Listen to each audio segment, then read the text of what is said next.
I came into running a business so blind, thinking that first year experience was all there was to it. But when that ran dry and I had nothing, and I mean, it was drier than the fucking desert. Yeah. Like, I've had months where there is £0 and 0 pence in my bank account, never mind my business account. I felt embarrassed. I felt shamed. I told you this was going to happen. Oh, but I don't want to hide it. Set me off. Do you need one too? Just in case. But yeah, you feel embarrassed and you feel shamed and you feel like a failure. And because this was not the plan.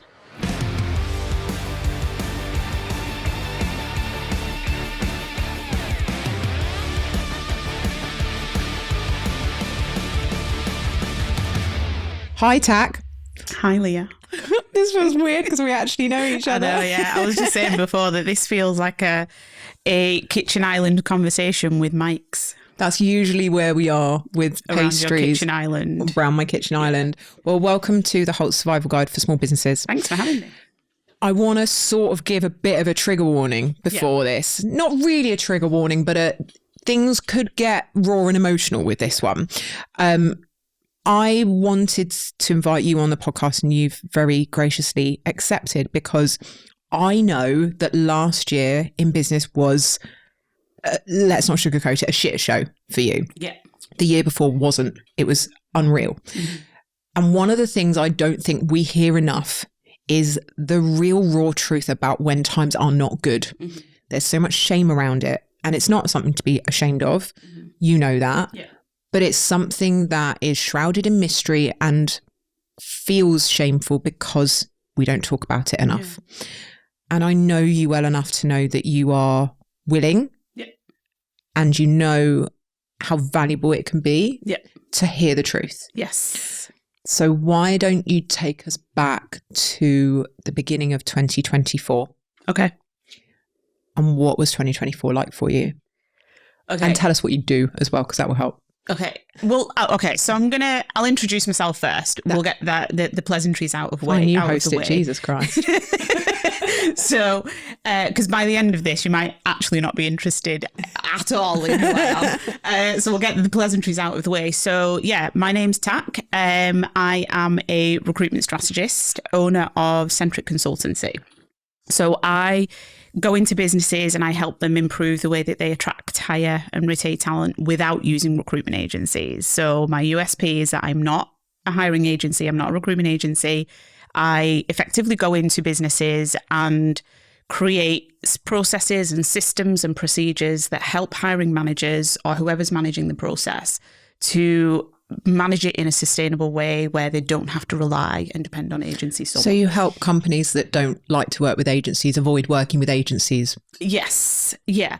Or use them in a much more effective way rather than using them as a rule, that you use them as an exception. So you use them when, I don't know, you've got a hard to fill role or you've got volume going on, but not as a reactionary solution to your recruitment problems. Right. And usually that happens because you don't have the hiring process in place that is fit for your vacancies or fit for your time management or the recruitment that you have or the vacancies that you have. So my job is to go in and create, an environment that is much more manageable and sustainable for them.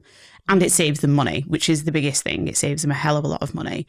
So that's a little bit about what I do, and I'm sure we can come back to that later on. But I think you wanted to focus more on the journey, right? I think, so for you, and I have known you since 2022-ish?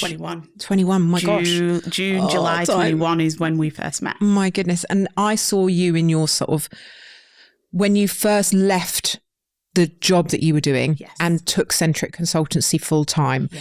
And that first year, you flew. Phenomenal. Unreal. Yeah. But it came crashing down. Yes. Abruptly. Yeah. And I want to talk about the highs as well. Yeah. But let's start with what 2024 looked like, and then we can sort of explore the contrast and what you're doing to get back on track. Yeah. So 2024 was probably the worst year of my business. And I'd say, aside from redundancy, I'm going to say it's the worst year of my career, period. So 2024, I had, plans, I had goals just like everybody else. I wanted to build the business. I wanted to scale and maybe hire somebody. I wanted to have X amount in the bank. And I had all these goals that everybody has. And I knew that it was going to be hard because the end of 23 was difficult. But I always had this belief that it's going to come good. It's going to come good. It's going to be fine. Yeah. Just like a gut feeling that I had. And the first few months, the first quarter, I'd say, was really challenging, really, really difficult. The market was upside down. The economy was upside down. There was so much uncertainty, and redundancies and layoffs were still being made on a continuous basis. And so when you see that happening in the job market, it gives you a bit of an indicator as to how your business might perform, because obviously you're in the same industry, right? Yeah. So if loads of people are being made redundant, then that means, usually it means that there is a cost-cutting exercise in all of these businesses. So why would they invest in me? And so I knew there were indicators and signs that this was going to be another challenging year, because the back end of 23 was just as challenging. Yeah. And I'd say that that's when all of my contracts came to a natural end. So all of the highs that I had in 22 and the first half of 23, contracts came to a natural end. And that's when I didn't think it was going to be this bad and this difficult. I just thought, I've taken my foot off the gas a little bit. I'll get back to it. But anyway, fast forward to 24 and I realised that, God, it's been like a good few months now where like work has been minimal, and opportunities and leads and conversations, they're like dry. And so I decided that in 2024, all of the goals that I made in January, that I would be a little bit more realistic and just kind of manage my expectations with those goals a little bit. And why would you? Because even though I had this gut feeling that everything's going to be fine, the signs were that it's what I had done in 2021 and 2022 was not going to work here. Right. What I mean when I say what I had done was, I didn't really do much to get the success that I got in 21. And I know that I don't mean that to sound cocky or arrogant, but it was an entirely different job market. It was an entirely different recruitment industry. It was a different economy in 21. So everybody that had been made redundant in 2020, there was just a wave of jobs and opportunity, and, businesses were on such a high that we were back in work and we were out of lockdown, hiring loads of people, oversubscribing, if I'm being completely honest. And in the space of 2.5 years, you've gone from one extreme to another. Yeah. And we'll, again, as you said before, we'll come to the highs in a minute. So as the months went on in 2024, I'd won a client, and it was somebody that I used to work with. And I remember she called me on a Monday and she was like, we are in a real pickle and we really, really need somebody's help. And we are struggling to hire. We want to hire volume, want to build a sales team. This is what our goals are. Like, can you help? We don't want to use an agency. And I was like, yeah, absolutely. So went in for, this was on a Monday, went in for a meeting on Wednesday, sent the contract and invoice on Thursday, signed and paid on Friday. So like Monday to Friday, it was complete like turnaround. Started on the following Monday or maybe the Monday after. And that was a 3-month contract. So I went in, worked my magic. I'm on this high, like this is it, like everything's going to be fine. And that took me until summer, that contract, because it was just a short contract. It was just a 3-month contract. So I went in, I did my thing, and I, worked my magic and I left. And then the summer came, and the summer is notoriously quiet in recruitment anyway. And I thought, it's going to be fine. It's going to be fine. Yeah. And then I was like, right, I've got this little pocket of money and I'm going to invest it in somebody who can teach me about marketing and sales. Because I had identified that the previous year where I had gone wrong was how much I had taken for granted. So in my first year, where I was phenomenally successful, I won so much business, it was insane. Like, I wasn't great on LinkedIn. I'd just started.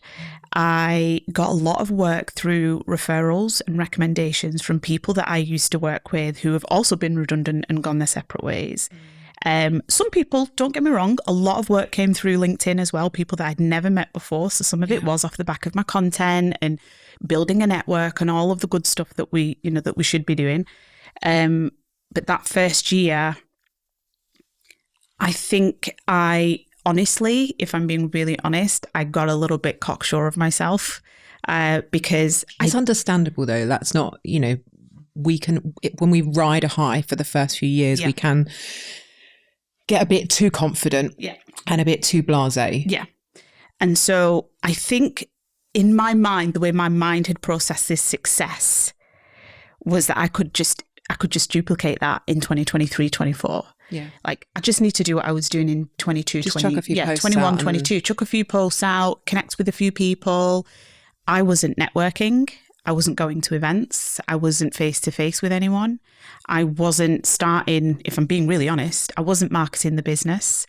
The content that I was putting out was very, very lowbrow. It was pretty low value because in 21, I didn't have to do any of that. Yeah. Right. Because the demand was so high. The demand was so high, but I didn't process it like that. I didn't process that the demand was so high that my input didn't need to be that high. It didn't need to align. You didn't have anything to compare it to at that point. No. This was your first experience of online marketing, getting the sales. Yeah. You didn't have, last year it was harder, therefore exactly what's different about this year? It's not my content. You see, without that basis for comparison, there was no way. No yardstick whatsoever. Yeah. None, right? So in my first year, I had, I'm going to say fluke. Some of it was fluke. Some of it was luck. I'm good at what I do. I know I'm good at what I do. And I have, I've worked with multiple companies, multiple clients, and I've always gone in and successfully achieved the objectives that I went in to achieve, saved them copious amounts of money. There is no doubt that I'm good at what I do. Yeah. But what I identified in 23, 24 was that actually what I'm not so good at, or what I'm pretty shit at, is the marketing and the sales. And the reason why I say that is because in my first year, I didn't know what I didn't know and I had nothing to compare it to. But I thought that was marketing and sales, just shoving out some posts and all this work coming in. But that work, when I really whittle it down, came in from people that already had known me in some capacity. And so when it came to me really struggling, I don't even know how to sell this business. I don't know how to...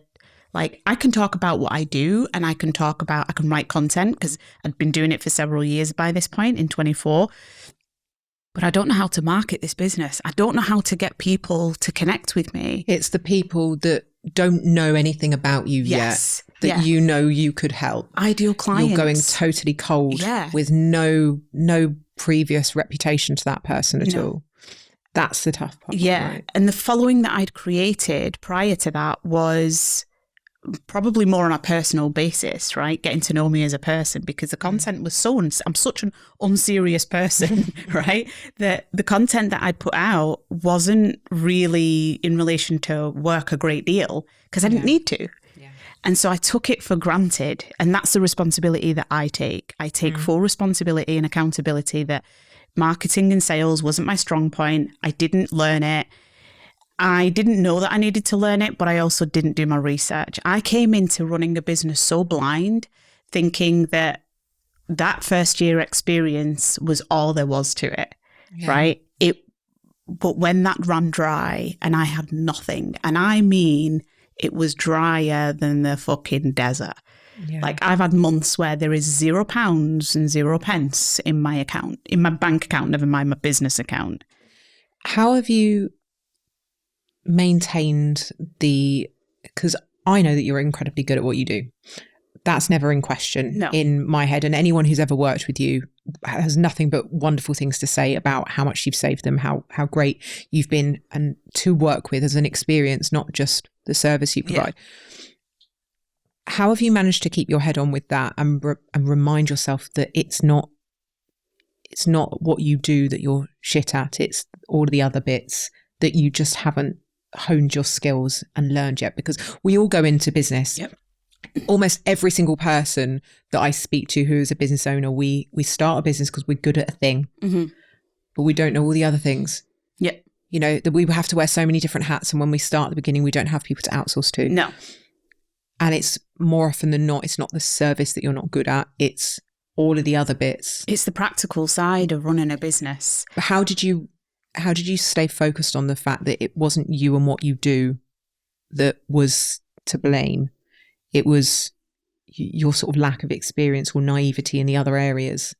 I had moments where I thought it was me.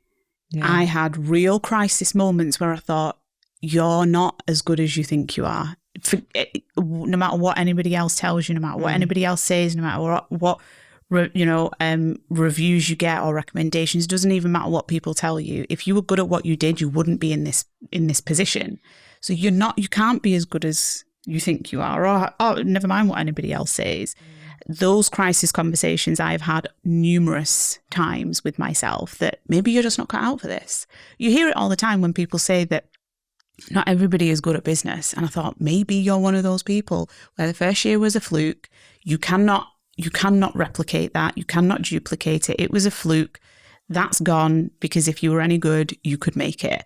But I think what I ended up having to do was, and this is kind of how I operate in life, so not just in business, was to really see, like, right, what's the proof of that, right? So what is the proof that you can't do this? And so it had to be as logical application as that, right? So what's the proof that you have that you cannot do this, that you are not cut out for this?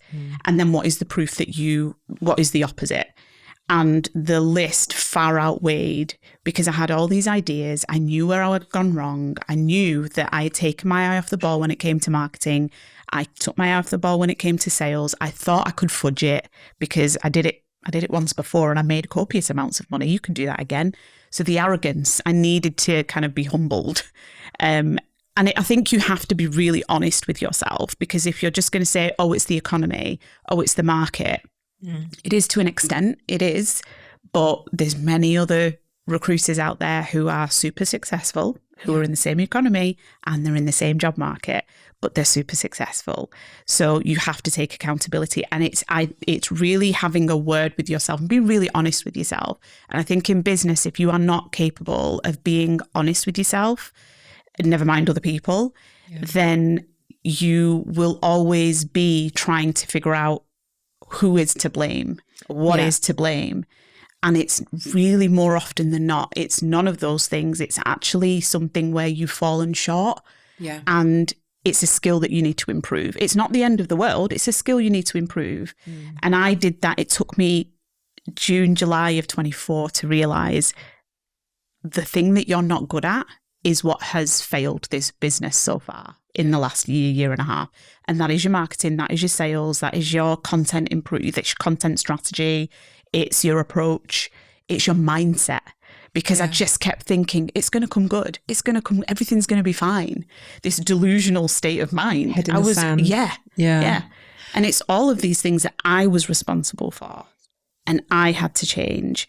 And so it was a real conversation that I'd had with my dad, where I said, right, I've got this pocket of money and this is all I've got, right, that I'd made from this client that I had in the middle of 24. All you've got in the world. I've got in the world. Right. All I've got in the world. I have to cover bills and I have to invest.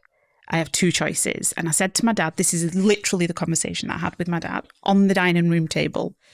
And I said, right, I have got this one pot of money and I can either do one of two things. This is the only options I have in the world, is to either cover my bills for the next couple of months, maybe 2-3 months, and hope that something comes in. Or I take a risk and invest some of it into getting somebody to teach me how to market, sell, and create a content strategy. The things that I'm not good at. That's a gamble. Very, very big gamble. And which one did you take? Well, my dad's advice was, right, if you choose the first one, which is cover your bills, will that give you relief? I said, yes, because my bills have been covered. He said, right, but what if you get to 2-3 months and you've not made anything? you've not learned your content, you've not learned your marketing, you've not learned sales, but you've also not won any business. But you've covered your bills. But now you can't cover any more bills. Then what? I said, well, then I'm fucked. He was like, okay, so look at option 2. What if you take a portion of this money and you invest it and you learn the thing you don't know how to do? What if it works, but you're down when it comes to paying your bills? When it comes to paying your bills, you have people around you who can help you and support you. Yeah. But you're learning something new that you don't know how to do. And this skill that you're going to be learning will take you much further in your business than hoping and praying. And your family can't teach you sales and marketing. No. So. And also, how far has this strategy of yours got you in the last 6 months or the last 9 months, hoping that something's going to come in? If it's not coming in the last 9 months, apart from this one client, what are the chances that it's going to happen in the next 9 months? And if you run out of money, then you're really fucked. Yeah. So I was like, okay, so should I invest it? And he was like, that's the choice you have to make. I can't make that choice for you, but that's what I'm saying is you can either invest and learn something new that could take your business to a new level, or you don't learn something new and you hope and pray that something's going to change. And if it was me, he said, he's been a businessman his whole life. Yeah. And he said, your business will not run if you do not take risks. It will fail if you don't take risks. Now, some of those risks will materialize and some of them won't. And I cannot tell you how scary it was to invest that money. And I remember having this conversation with the people who run this program. And I said to her that I have got this money. I can afford to pay you. And it was a really frank conversation. I said, you want this much money, right, for this entire program. I have this much money. That's it. That's all I have. If I don't make something within 2 to 3 months of running this program with you, this is a 6-month program. I haven't got 6 months. Yeah. I am completely screwed out of all options. And that's a lot of pressure for that person. A lot of pressure for that person. And it wasn't a case of you better make sure that I make it, but I was telling her that this is how much I need this to work. So do you really think this is for me? Yeah. I need you to be really honest with me. And she just said, listen, with your following and you can do this and you've got it in you, blah, blah, all the usual, right? What can she say? Like, she can only give me advice and encouragement, right? Yeah. It was for me to make the decision. It was almost like I was having a conversation with myself, not really with her. You just needed to say it out loud. Yeah. And she was like, listen, take your time, think about it. And I remember I was watching TV and I thought, I can't fucking do this anymore. I cannot live where I am constantly thinking about my finances and how I'm going to make ends meet and is this the right decision? You need to take control, right? It's that feeling of, even if the decision is scary, you've made the choice, you've made that call. I'm going to take control and try. Yeah. And I remember making the payment and my hands were literally trembling. And I made the payment and I messaged her straight away. I said, I've done it. Send me everything you've got and I want to start tonight. And I will be the best fucking student you've ever had. And she was like, I'm so happy for you. This is going to be great. This is going to change everything. And I was really excited. This was July and I was really excited and I applied everything. I was on it. I was on fire and I swore to myself, I am going to work my ass off for the next 6 months, right? So I'm on this high again, right? Where I'm feeling great. I'm feeling positive. I'm going to learn some new stuff and this is going to change everything. Hope's revived. Yeah. And so I was on this kind of mental upward trajectory. And I was, and I can't say that it didn't help. So I'd created a content strategy. I was better at, I'd started to understand what marketing and sales was, right? The fundamentals and the different things, how to think about it. And you and I had multiple conversations as well. And small things I could see were shifting. My audience was shifting. I was having better conversations in the DMs. Sales calls were coming in. I was asked to be on a speaking gig. People were asking me to be on podcasts. Things were looking good. Nothing that was I'm not going to retire on any of this money, but it was certainly something that I hadn't had for a while. So by all accounts, things were moving in the right direction. And then it got to November. And I swore to myself, just go absolutely hard for 6 months. And I told my family, I told my friends, I came off the dating scene. Just leave me, let me work really hard for 6 months. Yeah. Let me bury my head. Let me kind of just be in my house. I'll see you sometimes. I'll probably say no to a lot of things. Let me just work my absolute socks off for 6 months, maybe even a year. And then everything's going to be fine. Now, I didn't think this was delusional. I thought this was a strong mentality. Yeah. But it got to November and everything crashed. And still no. Completely fucked now. Like, I ran out of money, no major contracts. We're talking about this right now. Yes. I'm talking about 2 months ago. I can't express how grateful I am for you being so, I wouldn't say comfortable, but being so willing to be so honest, because no one says this publicly. You don't see content like this on social media. Like right now, as of today, I'm fucked and I have no idea what's happening in my business tomorrow. Yeah. And I'll always support you and I'll do what I can. And, if anyone wants to hire her, get in touch. But it's one of those things that is just shrouded in shame and mystery, and everybody keeps it like a dirty little secret, like things not going well. But actually, we need to hear these things from people, because there are people that are going to be listening, that are going through a tough spot, that aren't getting clients, that aren't sure what to do. Maybe they're blaming other people and not taking personal accountability, or thinking, what can I do to make these changes? Or we all get stuck in a rut and think, oh, I'll just, sit at home and do a few more posts and hope it comes in, without actually changing anything that's going on, and saying, well, what isn't working? That self-analysis, that get rid of the ego and go, what am I doing wrong? Yeah. And there have definitely been places on my business adventure journey that I've gone, oh, I'm not very good at this. I need to learn. I need to bring someone in to help me that I can learn from, and either then hire them or implement what I've learned from them. And it doesn't feel good to admit you're bad at something. It really doesn't. Especially when you've been so good in the past. Or it feels like you have. You've like convinced yourself that you have, even though it might be. Because I'm going to say, like, my initial success on LinkedIn came at a time when the entire world was hit by COVID and locked down, and everybody shifted to online networking, and suddenly everything rocketed for me. Yeah. That wasn't because I was so good at LinkedIn or I was so amazing at marketing. It was just very serendipitous. Yeah. The time, and I rode the wave. Don't get me wrong, I absolutely made the most of that. But I had to then learn much more about sales marketing, the back end stuff. So I wasn't relying entirely on LinkedIn, because I knew that I couldn't sustain that forever. And it's difficult. Having that conversation with yourself and saying, what am I doing wrong as a business owner? Where am I falling down? And who can I turn to help me? Yeah. And who's not going to judge me? Yeah.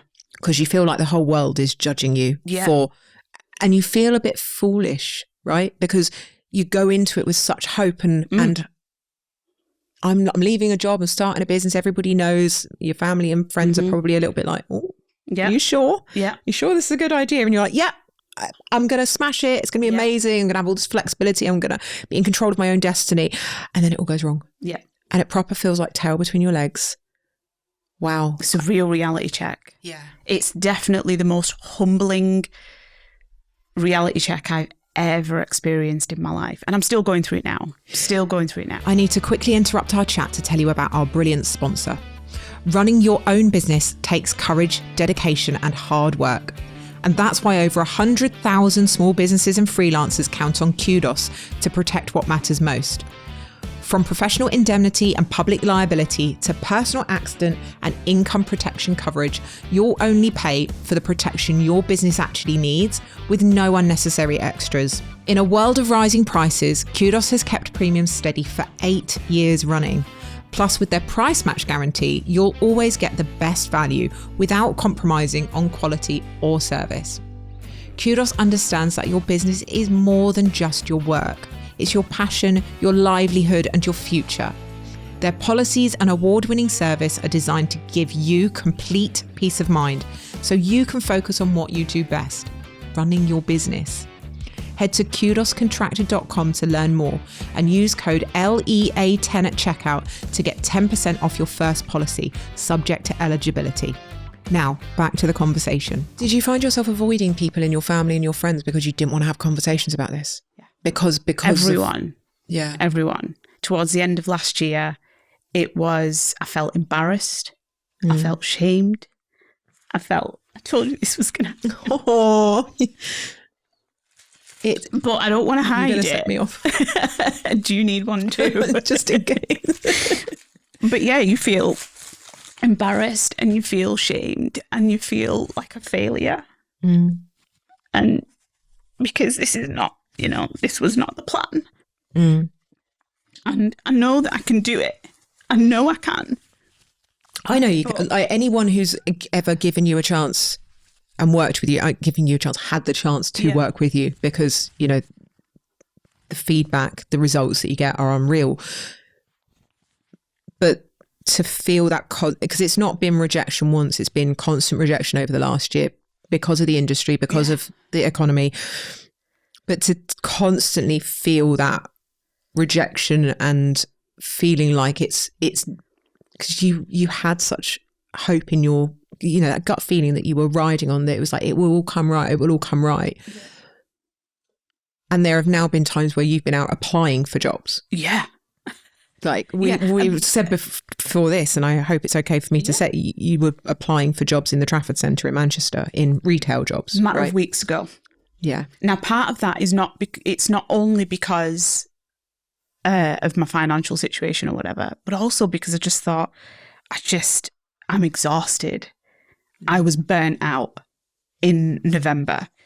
Like, some of the symptoms, so I'll tell you some of the, I didn't know that that's what it was, because I told you, I wanted to just work really hard, and I knew I was going to work long hours. But you were also not working with the clients, right? So it doesn't necessarily feel like, because I really only feel like I'm working, and I'm struggling with this at the moment, when I'm doing the client work, and I don't really associate all the little admin bits and the writing posts. No. I don't really think of that as work. No. So although you've been working hard, you've not been doing the client work because you haven't got any clients at the moment. No. So you're burning out on doing like the back end stuff. The back end stuff, the building, that's probably why you didn't really recognize it, right? No. Because it didn't feel, I'm not going out to an office. I'm not on client calls all the time. I'm not delivering the actual service. I just thought I was tired because I was doing long days like you do, right? But the symptoms started to develop in like more weirder ways, and now I have a past with depression, so I have to be really, really careful with my anxiety. I don't really get anxiety, but I have to be really, really careful with certain situations in my life that go unchecked. And so if I'm in a bad spot like this, like financially, that can easily lead to something like depression, right? So I have to be really, really careful with things like that. So I'm very, very aware, no matter how much I want to work, no matter how much I want to do something, I have to be very hyper aware of my mindset and how much I'm taking care of myself. But they were more like I was really tired, but I couldn't get to sleep. I was really hungry, but my body didn't have an appetite. I had really bad headaches and migraines. I got body pain. I thought I had COVID at one point because I was getting like body pains, and I developed tinnitus in my ears, and like my hair was like really dry and falling out a lot. Now I don't really get things like that. My skin was really bad. The thing that really triggered me or made me think that something isn't right was that I was constantly in thinking mode, and I was constantly working around the clock, but I couldn't string a thought together. So like if somebody said to me, what are you thinking about right now? What are you doing right now? My mum often would say it to me because I'd be like at family events, but I'd be on my phone all the time, like creating content or doing something or researching something, reading something. What are you doing? And I'm like, I honestly don't know. I could not string a thought or a sentence together. And I would put on weight, and then I lost it drastically, and then I put it on, lost it drastically. I wasn't eating. I stopped going out for fresh air. I stopped going out for walks. I could sit in the house for 5 days and not leave. So I started to develop really bad habits. And I was speaking to a friend of mine who's a burnout expert, and she said, listen, if you are not there, you are definitely approaching burnout. If you're not careful, it's going to develop into something more sinister. So, and it got to like November, and she was like, look, what are you going to get in December? Like really, like the recruitment market in December is really quiet anyway. This is the perfect time for you to start winding down and down tools over Christmas. Not pull back, completely switch off. And it was the other thing was I really, really wanted to cry, but I just couldn't. And when you feel super emotional. It almost feels like if you let those tears out, you're admitting defeat. Admitting defeat, it felt as though I wanted to cry. I love a good cry, but it just wouldn't come out. Yeah. My body was a bit like, you're in fight or flight mode. And this is what she said, you're in fight or flight mode. And everything that your body needs to do to survive, your body's not doing it. It's fighting against it so that you can be in flight mode. Yeah. So she was like, look, these are your choices. You have to do this. And that's when I called my best friend and I said, look, I'm fucked. I don't know what else to do. And oh God. I'd give you a hug, but I'd throw the microphones. Microphones are all in the way. And thank God for her. She's been covering my bills. Wow, what a friend. I know, yeah. For like, I don't know, whenever she can. Whenever I've needed it, not even whenever she can, whenever I've needed it. And she was the one who was like, listen, do you want to give up? Do you want to stop? And I said, no, I don't. And she said, she's always been, she was one who was there at that speaking event. Yeah. And she was like, look, I know that you can do this. You can do this. And you're going to be huge one day. What an amazing friend. But you have to believe that you can do this. Forget your finances for a second. And I was like, no, I do believe that. I know that it's going to change, but I just don't know when. And it's not like I'm running out of road. I've run out of road. And she was like, fine, I'll give you the road. I will pay your bills. I will cover you. I will spot you. Don't worry about that. You focus on your business. And did you down tools? Did you rest over Christmas? Over Christmas and New Year's, she was able to give me that breathing space. And how are you? So, 2 questions. Yes. Firstly, what are you doing this year? What's the sort of next plan for the next 6 months? Like, how are you envisaging that you're going to pull yourself out of this to get where you want to be? Yeah. So whilst I was able to completely switch off over Christmas and New Year, it wasn't a case of switch off and just don't think about it, because that's not reality, right? That's not the entrepreneur way. Over it. But I wanted to, again, self-reflect, right? You had this big plan in June, July, and you need to have these honest conversations with people. So where do we go? And the wildest things, I was still having conversations with potential leads, and they were like, what you do is phenomenal and we desperately need it, but just not right now, or maybe in the first quarter of next year or whatever. So you never know. Like, I might get a call this afternoon. Who knows? Fingers crossed. So working my magic, right? Making some phone calls.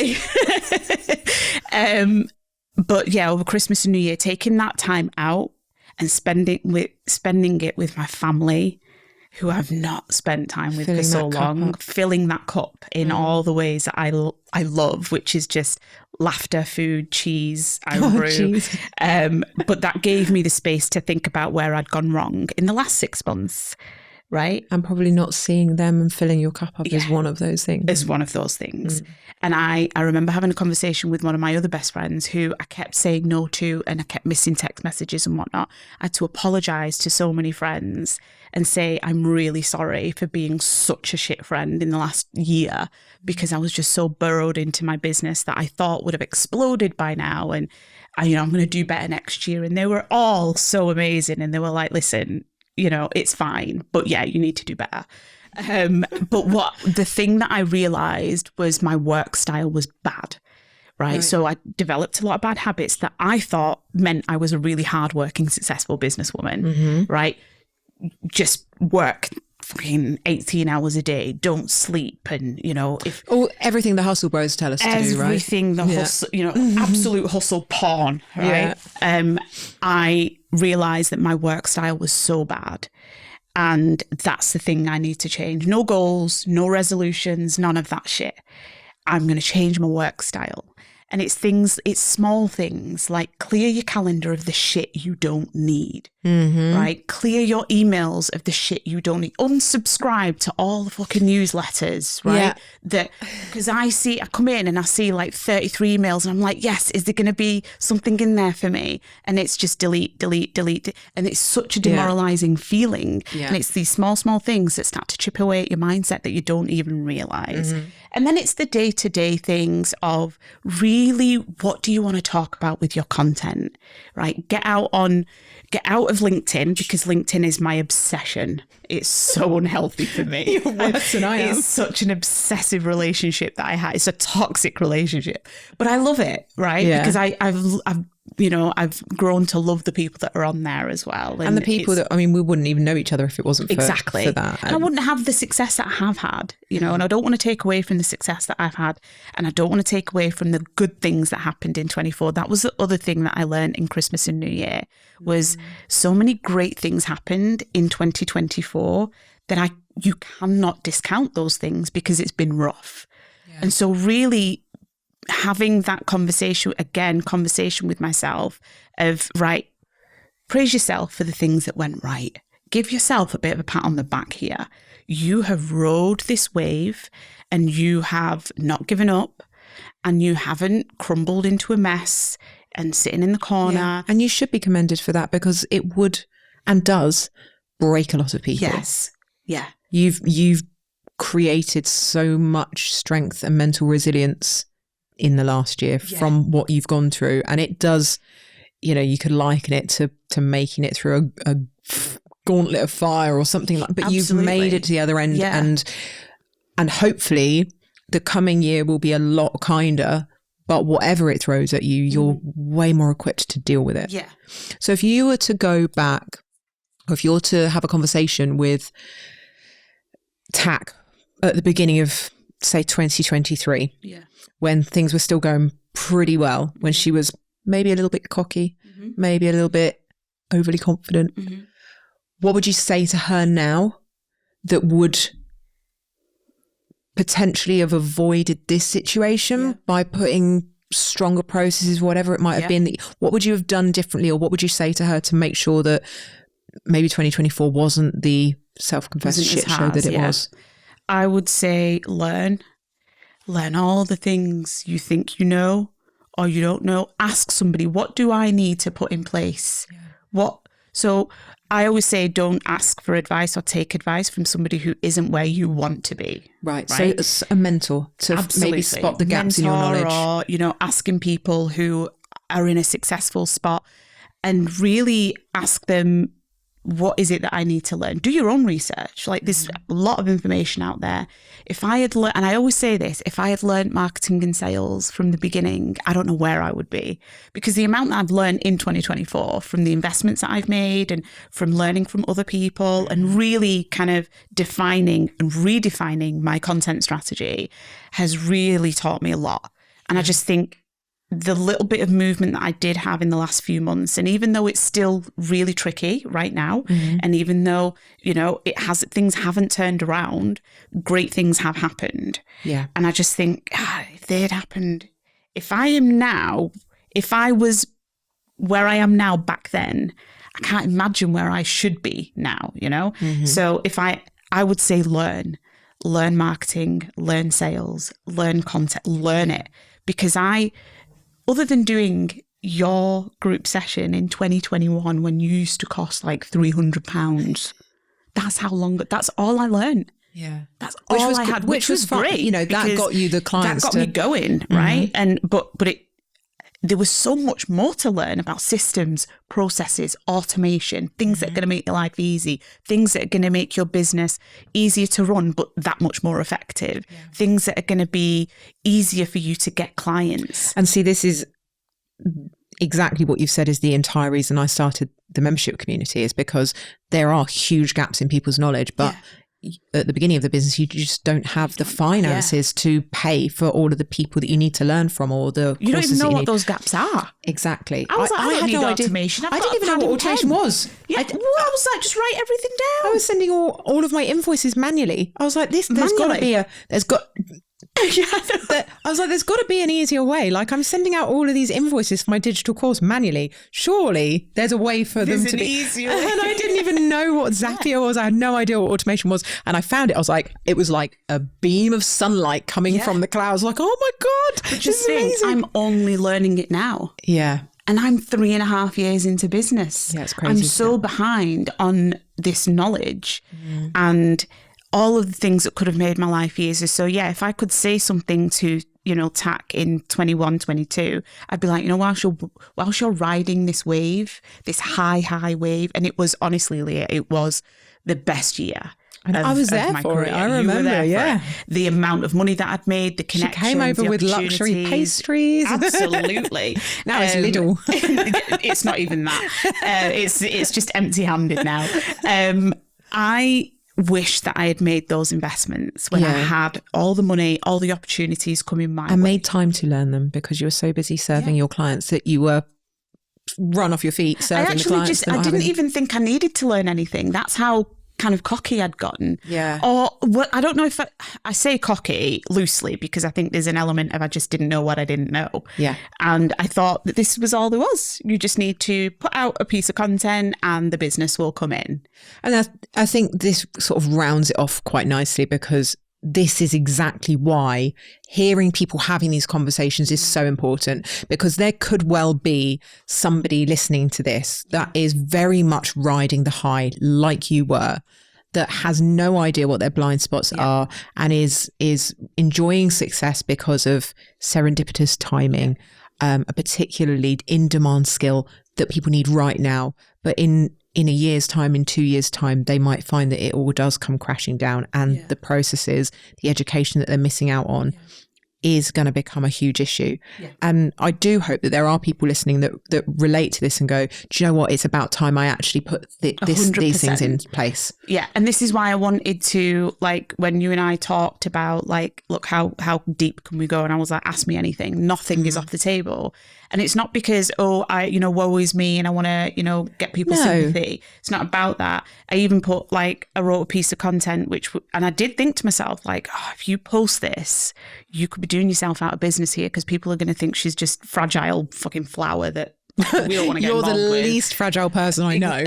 I've never been described as a flower. Fragile like a bomb. Right. But there's a risk when you are this open. People, I think that there is this association with when you're crying on a podcast that, she's going to be a bit weak.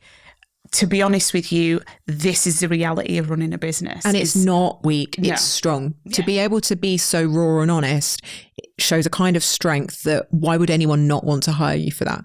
That you can be totally honest, but say, I can still do this. This isn't just because you shed a few tears doesn't mean that you can't be sick as fuck at what you do. Yeah. And there's a very big difference between because a lot of people were saying, when I said I'd posted that, listen, I've burnt out, I'm done, I have nothing else to give here.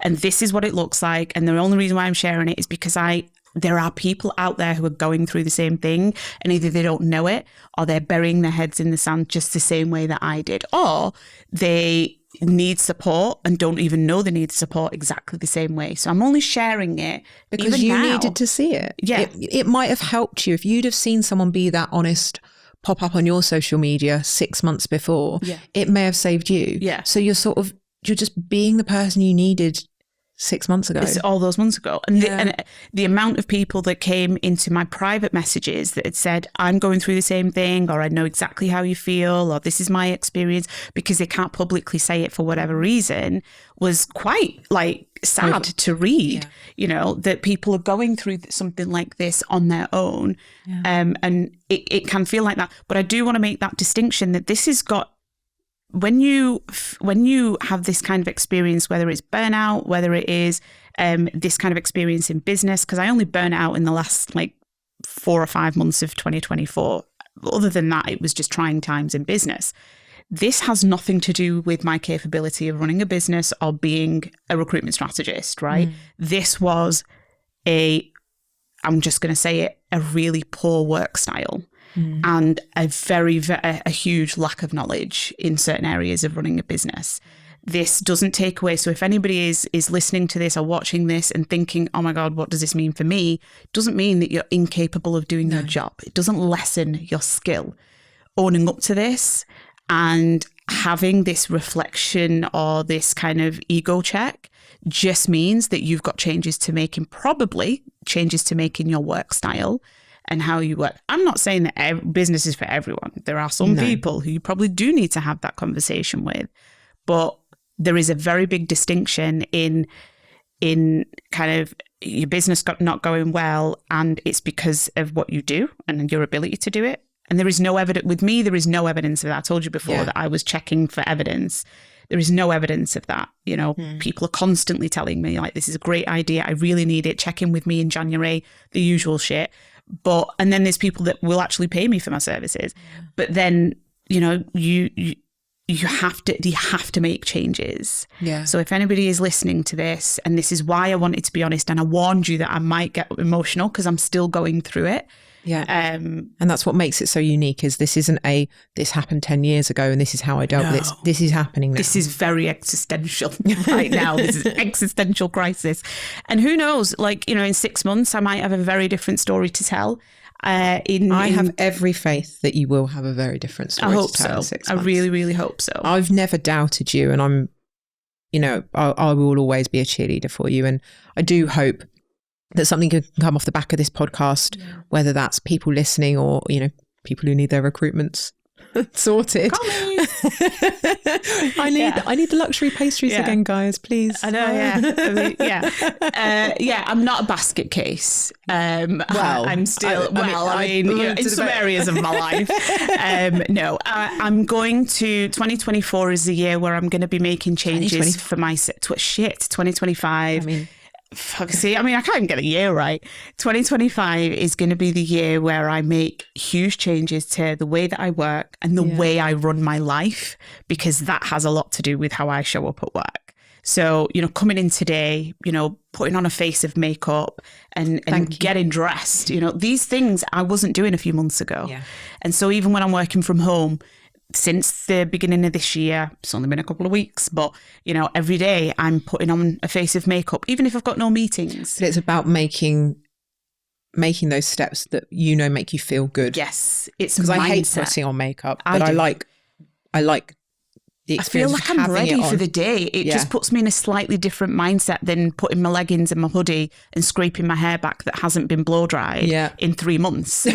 It's been washed but not blow dried, because I just thought, well, what's the point? Nobody's seeing me anyway. And so when you get into this what's the point mentality, it starts to leak into other areas. And that doesn't mean you can't work in hoodie and scrape back hair. Not, no. But if it's a constant pattern and it's detrimental to your mental health, you can do those little things that make you feel good. This is just for me. This is just a personal point. So there's going to be big changes in 2025, and who knows what they lead to. I'm still very, very hopeful. I'm still super positive. But yeah, that time out, that reality check, that ego check has done something. And all I can say is watch this space. Well, I'm really excited to see what's going to happen, because I fully believe in you, and I always have, and I always will. And I might not be funding. I'll have to be buying the pastries for now. I think you should. I think I owe you a few. Thank you so much for being so welcome. Honest. It's been a really great conversation. Really sorry if anybody thought I was a Debbie Downer. Never in a million years. You made up for it with the swearing. Thank you so much. You are welcome. Thanks for having me. One last thing.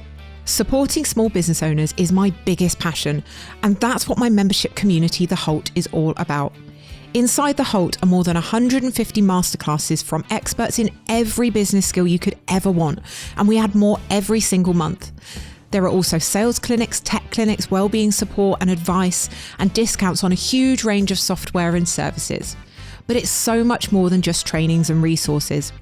Everyone inside The Holt shares their years of knowledge and experience generously, with kindness and without judgment. They're super active. The chat channels are buzzing, and it's like having 600 business cheerleaders in your pocket, willing you to succeed and helping you wherever they can. And we offer all of this and much more at an extremely low price, because we know that budgets are tight when you're bootstrapping a business. The Halt is a kind, inclusive and non-judgmental place where everyone knows that working together is the fastest way to succeed, and it makes it a whole lot more fun. We would love for you to join us. You can check out the full details on the-halt.com. Or if communities aren't really your vibe and you just want access to the hundreds of expert masterclass recordings with a combined value of more than £10,000, you can access The Vault right now for just £20 per month. The Vault is all the masterclasses with none of the chat or distractions, just pure value. Visit the-halt.com/vault to sign up and start binging your way through brilliant trainings from leading experts.